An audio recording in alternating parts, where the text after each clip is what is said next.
wabarakatuh. Waalaikumsalam warahmatullahi wabarakatuh. Kami akan mempresentasikan karakteristik orang tua ideal bagi anak yang disusun oleh kelompok 6, yaitu Ani Yohanis, Ibu Hanifah, Siti Habsah, dan Sulis Sundari. Yang pertama, latar belakang. Anak merupakan amanah dari Allah Subhanahu wa Ta'ala bagi kedua orang tuanya. Seorang anak dilahirkan suci bersih tergantung bagaimana orang tua membentuk dan melihat anaknya.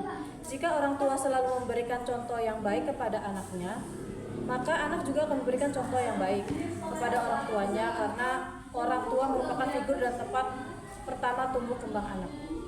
Selanjutnya, Bu. Sebagaimana Rasulullah SAW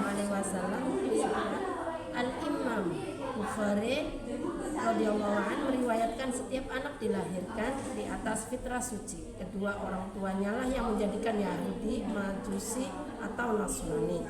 Makna hadis di atas adalah manusia difitrahkan memiliki sifat pembawaan sejak lahir dengan kuat dan Islam. Akan tetapi harus ada pembelajaran Islam dengan perbuatan tindakan.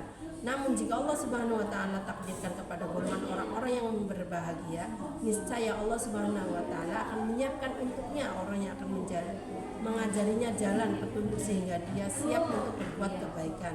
Sebaliknya, jika Allah Subhanahu wa Ta'ala ingin menghinakannya dan mencelakainya, Allah Subhanahu wa Ta'ala akan membuat sebab atau jalan yang akan mengubah dari fitrahnya dan membengkokkannya ke lulusannya. Seorang anak siap menerima pahatan apapun dan condong kepada apa saja yang dilihatnya, terutama apa yang dilakukan orang tuanya, karena orang tua merupakan pendidik utama dan pertama bagi anak-anak mereka. Karena dari merekalah anak mula-mula menerima pendidikan.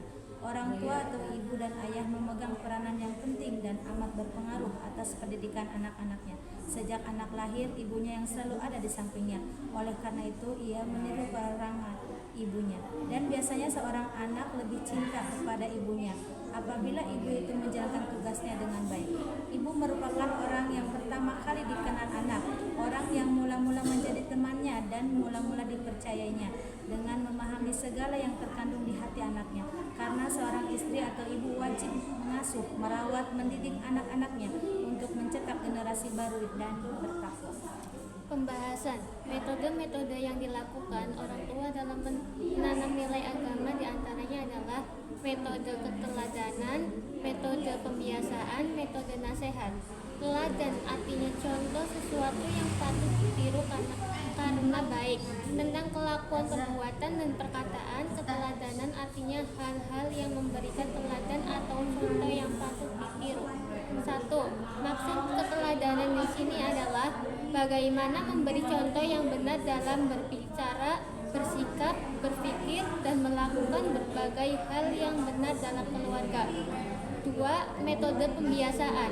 Pembiasaan adalah sebuah cara yang dapat dilakukan untuk membiasakan anak berpikir, bersikap, dan bertindak sesuai dengan tuntunan ajaran agama Islam.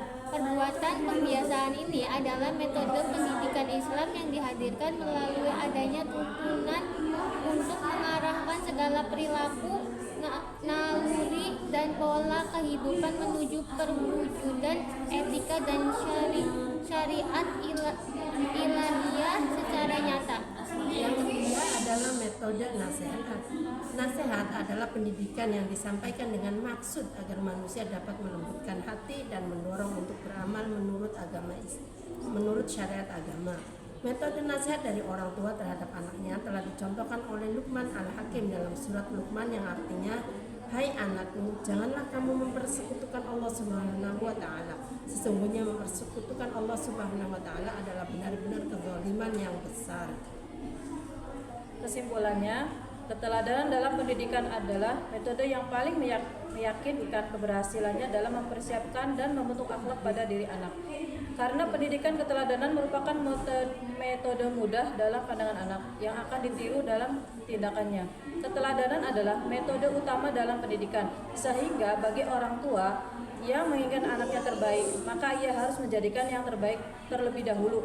Dengan demikian, mendidik dengan memberikan contoh adalah salah satu cara yang paling banyak meninggalkan kesan. Demikian dari kami, dari kelompok 6, Burung Irian, Guru Cendrawasih cukup sekian dan terima kasih. Wassalamualaikum warahmatullahi